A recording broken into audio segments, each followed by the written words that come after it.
Hi friends, welcome to Tanushka fashion. ನಾನು present ಮಾಡ್ತಾ ಇದ್ದೀನಿ ಫ್ಯಾನ್ಸಿ ಸ್ಯಾರೀಸ್ ಅಲ್ಲಿ. ನೋಡ್ತಾ ಇರ್ಬೋದು, ಸಖತ್ತಾಗಿರೋ ಕಲರ್ ಆಗಿದೆ. ಕ್ವಾಲಿಟಿ ಅಂತೂ ಸಖತ್ತಾಗಿದೆ. ತುಂಬಾನೇ ಯೂನಿಕ್ ಕಲರ್ ಆಗಿದೆ. ತುಂಬಾನೇ ಚೆನ್ನಾಗಿರುವಂತ ಡಿಸೈನ್ಸ್ ಆಗಿದೆ. ಕಲರ್ಸ್ ನೋಡೋಣ.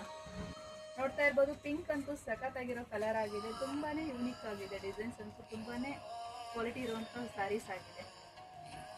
ವೈನ್ ಕಲರ್ ಅಂತೂ ತುಂಬಾನೇ ಚೆನ್ನಾಗಿದೆ. ನೋಡ್ತಾ ಇರ್ಬೋದು, ಸಖತ್ತಾಗಿರೋ ಕಲರ್ಸ್ ಆಗಿದೆ. ಒಂದಕ್ಕಿಂತ ಕಲರ್ ಸೂಪರ್ ಆಗಿದೆ. ನೋಡ್ತಾ ಇರ್ಬೋದು, ಸಖತ್ತಾಗಿದೆ. ಪರ್ಪಲ್ ಕಲರ್ ಅಂತೂ ತುಂಬಾ ಟ್ರೆಂಡಿಂಗ್ ಆಗಿರುವಂತ ಕಲರ್ ಆಗಿದೆ. ಫುಲ್ ಸ್ಯಾರೀಸ್ ನೋಡ್ಬೋದು, ತುಂಬಾನೇ ಚೆನ್ನಾಗಿದೆ. ಯೂನಿಕ್ ಡಿಸೈನ್ಸ್ ಅಂತ ಹೇಳ್ಬೋದು. ಹಾಟ್ ಡಿಸೈನ್ಸ್ ಅಲ್ಲಿ ಬಂದಿದೆ. ನೋಡ್ತಾ ಇರ್ಬೋದು, ಸಖತ್ತಾಗಿರೋ ಡಿಸೈನ್ಸ್ ಆಗಿದೆ. ಯಾರು ಮಿಸ್ ಮಾಡ್ಕೊಳಕ್ ಹೋಗ್ಬೇಡಿ. ವಿತ್ ಬ್ಲೌಸ್ ನೋಡ್ತಾ ಇರ್ಬೋದು, ಸಖತ್ತಾಗಿರೋ ಕ್ವಾಲಿಟಿ ಆಗಿದೆ. ಚೆನ್ನಾಗಿರುವಂತ ಕಲರ್ಸ್ ಆಗಿದೆ. ಬೇಗ ಬೇಗ ಶಾಪ್ ವಿಸಿಟ್ ಮಾಡಿ, ಬೈ ಮಾಡಿ. ನಮ್ಮ ಶಾಪ್ ಲೊಕೇಟ್ ಆಗಿರೋದೆಲ್ಲ ಅಂತ ಹೇಳ್ಕೊಡ್ಲೇಬೇಕಲ್ಲಿ. ನಮ್ಮ ಪೇಜ್ನ ಫಾಲೋ ಮಾಡೋದು ಮರಿಬೇಡಿ. Thank you.